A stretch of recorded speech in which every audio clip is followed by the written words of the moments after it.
Welcome to my channel. Jangan lupa untuk klik subscribe dan klik juga notifikasinya biar kamu tahu video terbaru. To my YouTube channel, hari ini ketemu lagi dengan aku, Valenaiza. Terima kasih buat kalian yang udah klik video ini. Nah, kali ini kita akan bahas tentang kompetisi Vizo, guys. Nah, kompetisi Vizo ini kita akan bahas yang mail book ya, guys. Nah, soalnya kemarin banyak banget yang request nih, katanya suruh bahas yang namanya mailbook itu kayak gimana sih kak yang di Vizo itu gitu. Tapi mohon maaf banget nih ya guys, karena aku terlambat banget. Padahal kontes Vizo itu udah dari September dan ini udah hampir menjelang November. Tapi masih ada kesempatan lah buat kalian karena tutupnya untuk kompetisi ini tuh Desember. Coba nanti kita bahas ya. Oke, dan sebelum aku masuk ke materinya, aku mau disclaimer dulu, apapun yang terjadi tentang materi ini ataupun tentang kompetisi ini, kalau aku sudah upload di YouTube, setelahnya berarti tidak ada lagi tanggung jawabku. Oke? Terima kasih banyak buat pengertiannya kalian. Dan aku mau ngasih tahu juga, mulai hari ini guys, aku pindah jadwal tayang ya. Jadwal tayangnya adalah Selasa dan Jumat. Oke? Karena aku dari kemarin kayaknya terlambat terus, kak, ada aja pokoknya kalau udah ngomong Minggu, udah ngomong Senin tuh ada aja kendalanya, makanya aku ajuin Selasa aja lah sekalian gitu kan, karena kalau aku telat di Senin otomatis aku upload di Selasa kan, ya udah akhirnya aku putuskan untuk Selasa dan Jumat aja upload, kan lumayan nih ada deketnya kan, nanti biar aku bisa prepare lebih lagi. Oke, daripada berlama-lama kita langsung aja belajar bareng with Valenas.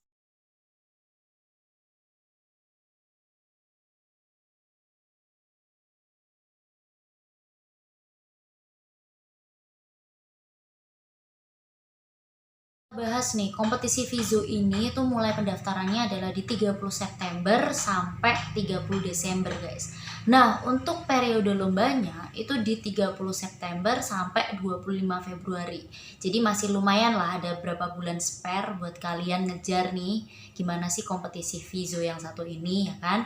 Nah, kompetisi ini itu temanya adalah mailbook. Berarti yang harus kalian angkat adalah tentang kategori pria. Jadi dari sudut pandang pria lah gitu. Nah, walaupun kita penulis cewek nih atau penulis wanita, kita harus menempatkan diri kita sebagai seorang laki-laki di saat kita membuat novel kategori pria.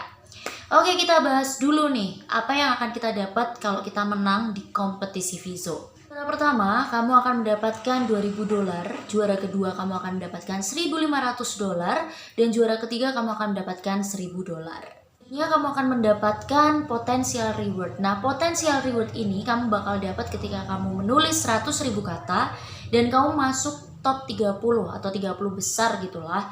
Nah, nanti kamu akan mendapatkan cuma-cuma $150 dan ini tanpa minimal viewers. Jadi nggak ada viewersan lah di potensial reward. Guys, untuk participation reward ini adalah keuntungan selanjutnya. Caranya gimana? Kamu menulis 50.000 kata, kamu akan langsung mendapatkan $100 tanpa syarat apapun. Ada hadiah untuk September karena ini udah lewat, jadi aku nggak jelasin ya. Itu ada hadiah $100 gitu. Nah, aku akan jelasin yang periode selanjutnya. Ada hadiah terpisah guys. Jadi ada bulan September, terus Oktober, terus November. Dan ini tuh bukan bonus yang saling berkaitan gitu. Kan biasanya kalau misalnya ada perlombaan gitu berkaitan kan, kamu harus nulis di bulan bulan September dulu, baru nanti kamu akan mendapatkan bonus yang bulan Oktober, terus kamu baru akan mendapatkan yang bulan November. Nah, kali ini bonus kamu bisa bisa dapatkan terpisah. Jadi misalnya nih, kan aku baru upload nih sekarang nih, dan bonus yang September jelas udah nggak dapet kan, udah itu nggak usah dipikir lagi. Nah, kita pikirkan bonus yang Oktober ini sama November. Oktober aja tinggal terakhir guys, berarti kita pikirkan yang November. Nah, ini kalian bisa dapat masing-masing, mau kalian mulainya dari bulan apa. Misalnya kita mulainya bulan Oktober, ya udah kalau kamu bisa memenuhi syarat bulan Oktober dengan jumlah kata yang udah sesuai, walaupun ini sudah akhir bulan, ya kamu akan tetap dapat. Tapi kalau kamu nggak bisa, kamu bisa lanjut ke bulan Novembernya aja, mulai dari bulan November. Oke, kedua ini periodenya adalah dari 9 November sampai 8 Desember 2022. Nah, kamu wajib menulis 100.000 kata dan masuk top 30. Ini masih ada waktu, guys, panjang ya kan. Nah, terus kamu akan mendapatkan $4.500 atau 70 juta. Ini keren banget sih hadiahnya, guys. Gak tanggung-tanggung hadiahnya segitu. Terus untuk yang ketiga nih guys, kalian juga wajib untuk menulis 100.000 kata, tapi bedanya adalah top 10 ya.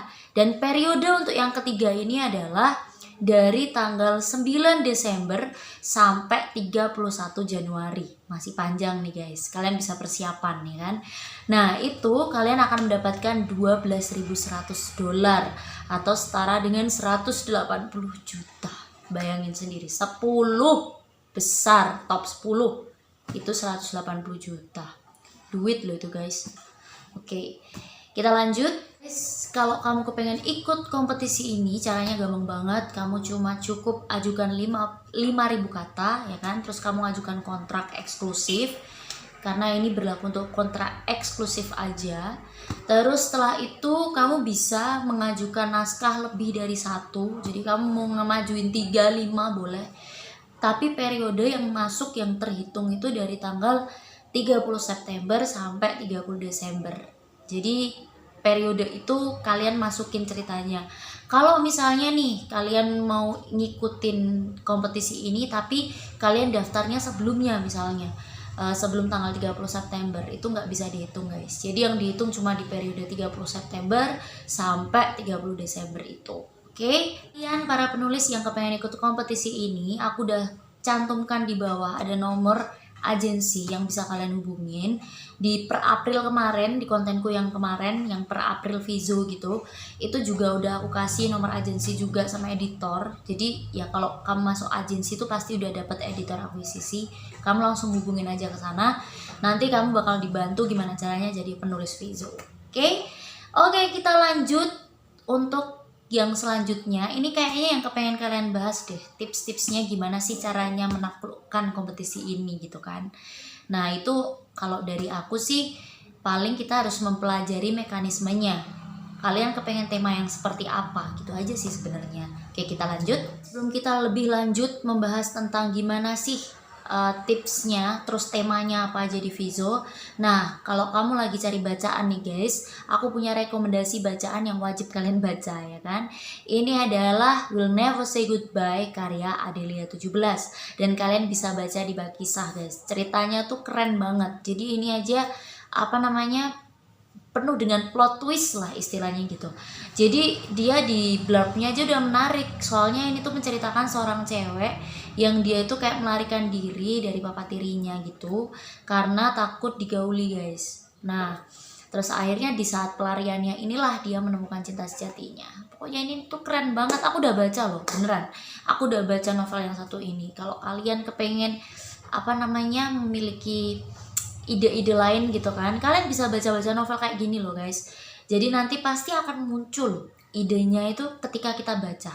Karena aku sering merasakan hal itu guys. Jadi kita tuh lagi cuntel, lagi bundet gitu kan, nggak tahu idenya mau ngapain. Terus aku baca-baca novel orang. Baru tengah-tengah aku langsung mendapatkan ide. Oh iya ya, kayaknya aku harus buat kayak gini gitu. Cobain aja. Oke, kita lanjut. Apa sih tema-tema di Mailbook gitu kan? Kenapa sih Mailbook ini dijadikan kompetisi gitu kan? Karena memang banyak dari kita penulis wanita itu membuat naskah atau cerita itu dari sudut pandang wanita. Terus yang pria ya pastilah dia akan membuat dari sudut pandang pria. Nah, adanya Mailbook ini juga jadi tantangan tersendiri buat penulis. Gimana sih kita jadi wanita tapi kita membuat cerita dari sudut pandang pria, gitu aja sih.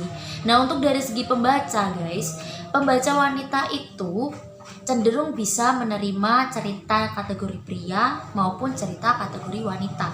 Itu hampir 99%. Tapi kalau pembaca pria itu dia pasti akan langsung menjurus ke cerita kategori pria guys. Nggak mungkin dia akan menjurus ke cerita kategori wanita. Jadi ini mungkin yang suka tuh 1% dari 100%. Dari 100% itu yang suka cuma 1% untuk pembaca pria suka dengan cerita kategori wanita. Oke. Nah, sekarang yang dibahas adalah terus kalau kita membuat sudut pandang pria, apa sih yang harus diunggulkan gitu kan. Nilai utama dari male book ini itu ya kita bisa ini sih, kita bisa menelaah ya. Kalian udah pernah denger belum? Kalau cewek itu punya 9 perasaan, 1 logika. Nah, kalau cowok itu punya 9 logika, 1 perasaan. Nah, itu yang harus kita terapkan ketika kita membuat novel pria, guys. Kenapa? Karena dia tuh suka yang pakai logika dan pemikiran gitu. Yang pertama kita tekankan adalah itu, guys. Nah, yang pertama nih tambahannya, kategori pria itu mengandung unsur ingin diakui, ingin diperhatikan, dan pasti ada aksinya gitu. Jadi di kategori pria ini kalian harus terapkan itu, guys. Ingin diakui, terus dia itu ingin jadi pusat perhatian, dan ada aksinya. Contohnya kayak politik, ya kan, dia tuh tentara gitu. Pokoknya dia itu tokoh-tokoh besar gitu lah. Kayak misalnya adegan mafia gitu kan, dia misalnya ketua mafia gitu. Pokoknya jadi pusat perhatian. Nah, cowok tuh suka yang seperti itu, guys. Terus nilai yang kedua adalah mengandung unsur karakter-karakter. Itu kalau setelah mereka bertempur gitu, dia mendapatkan penghargaan dan penghormatan gitu. Jadi ceritanya itu mengandung seperti itu, guys. Misalnya dia lagi bertempur dengan siapa, terus dia nanti mendapatkan penghargaan dan penghormatan. Nah, itu biasanya ceritanya unsur-unsurnya kayak gitu. Itu pria suka, guys. Oke, lanjut nilai yang ketiga. Biasanya unsur cerita yang nilai yang ketiga ini biasanya karakternya itu punya status sosial yang rendah. Berjalannya waktu dia mendapatkan kesuksesannya, terus dia mendapatkan status sosial yang tinggi. Ini banyak banget yang bisa kalian angkat, guys. Misalnya kalian mengangkat si kaya dan si miskin gitu, atau misalnya perjuangan sang sang pendekar gitu. Itu kan bisa ya, judul-judul kayak gitulah. Itu kan perjuangan dari awal sampai dia mencapai puncak kesuksesannya. Itulah. Nah, terus untuk nilai yang keempat, guys, ini sebenarnya udah aku bahas di awal sih. Jadi kan cowok itu pembaca pria gitu kan, itu lebih suka dengan logika dan pemikiran. Nah, di sini itu yang terkandung adalah misalnya kekuatan yang timbul dari militer gitu. Terus kecerdasan khusus gitu. Jadi itu bisa kalian masukkan di cerita kategori pria ini, guys. Jadi pria itu lebih suka yang cerita-cerita yang berpikir sebenarnya. Jadi yang ada unsur dia itu diajak untuk mikir lah gitu. Jadi penuh dengan misteri di awal. Nah, nanti di akhir ada pemecahannya. Nah, biasanya sih kayak gitu kategori pria. Jadi kalian bisa memasukkan 4 unsur ini, guys, 4 nilai utama ini dalam cerita kalian. Atau mungkin kalian pilih salah satu dari 4 nilai utama ini gitu. Nah, gini, yang disukai pembaca pria itu adalah yang berhubungan dengan dunia fantasi dan petualangan. Itu suka banget yang namanya pria, guys. Karena itu seperti memenuhi mimpi besar mereka gitu. Ceritanya sih kayak gitu. Nah, kalau kalian pengen buat kategori pria, buatlah pembaca kalian itu mampu mendapatkan mimpi besarnya mereka saat baca novel kalian. Itu sih intinya. Guys, kita masuk ke contohnya. Sebenarnya ini udah tertulis di Vizo, cuma kalian kepengen aku bahas, aku kasih tips sedikit ya. Contoh-contohnya gimana, mungkin ada yang belum paham. Nah, ini gini. Jadi yang pertama adalah kekayaan tersembunyi. Ini tuh yang paling banyak kalian angkat sebenarnya. Jadi kalian tuh menciptakan karakter, dia tuh sebenarnya kaya raya, tajir melintir gitu kan. Terus di situ dia pura-pura miskin. Tujuannya apa? Dia kepengen dapet jodoh yang benar-benar tulus, menjadi menerima dia dengan tulus gitu loh, bukan karena hartanya. Nah, kan biasanya pemikiran seorang pria tuh cewek ini ngejar aku itu karena aku kaya gitu. Nah, di sini ceritanya dibuat dia itu pura-pura miskin dan mencari ketulusan seorang wanita. Nah, gitulah. Itu maksud dari kekayaan tersembunyi, guys. Kalian bisa olah sedemikian rupa, intinya sih itu gitu kan. Banyak kok masalah atau konflik yang bisa masuk ke kekayaan tersembunyi. Banyak banget, dari misalnya konflik warisan gitu kan. Itu bisa dimasukkan ke situ. Dia mungkin menyembunyikan hartanya bukan karena dia cari jodoh juga bisa. Dia mungkin menyembunyikan hartanya ini karena dia mengejar status yang lebih tinggi. Jadi dia kayak menyamar di bawah supaya mereka tahu masalah di bawah, itu juga bisa. Macam-macam sih yang bisa kalian angkat dari kekayaan tersembunyi. Oke, sekarang yang kedua. Kedua ini adalah kehidupan sehari-hari pria biasa. Ini biasanya sih genrenya tuh kayak urban. Urban itu latar belakangnya adalah perkotaan. Jadi kalian bisa menceritakan tentang sopir taksi, atau kalian bisa menceritakan tentang tentara, seorang pengusaha. Kalau saranku sih jangan melulu kalian mengambil CEO. Walaupun memang CEO itu paling gampang sih karena kalian banyak gambaran gitu kan. Coba kalian out of the box ya kan. Kalian jangan memikirkan seorang CEO atau seorang pemilik perusahaan. Coba kalian membuat seorang pria biasa kayak dosen, atau mungkin dia cuma pedagang cilok gitu kan. Bisa kok pedagang cilok itu menjadi cerita kalian ya kan. Atau mungkin kalian pedagang sepatu gitu kan, yang jarang diangkat gitu. Dokter tuh masih sering diangkat, terus dosen masih sering diangkat. Yang aneh-aneh gitu kalian bisa angkat di genre ini. Dia kan orang biasa, misalnya dia juga penulis kayak kita, atau misalnya profesi-profesi yang jarang diangkat di novel. Contohnya misalnya dia itu petugas PLN. Nah, bisa kan kalian angkat untuk novel. Nah, itu di urban ini kalian bisa olah sendiri guys di situ. Atau yang kedua adalah beauty. Nah, beauty ini maksudnya adalah jadi sosok pria ini itu dekat dengan seorang wanita yang dia itu hidupnya sengsara terus. Kalau ini sih dia tidak menyembunyikan kekayaan juga nggak apa-apa, tapi kisahnya adalah dia tuh seperti seorang yang menjadi pahlawan untuk cewek yang sedang sengsara. Ya intinya kayak gitulah. Itu nanti kalian bisa olah sendiri juga. Terus, ini adalah kekuatan dadakan. Kekuatan dadakan ini maksudnya gini guys. Jadi biasanya sih terdapat di fantasi modern.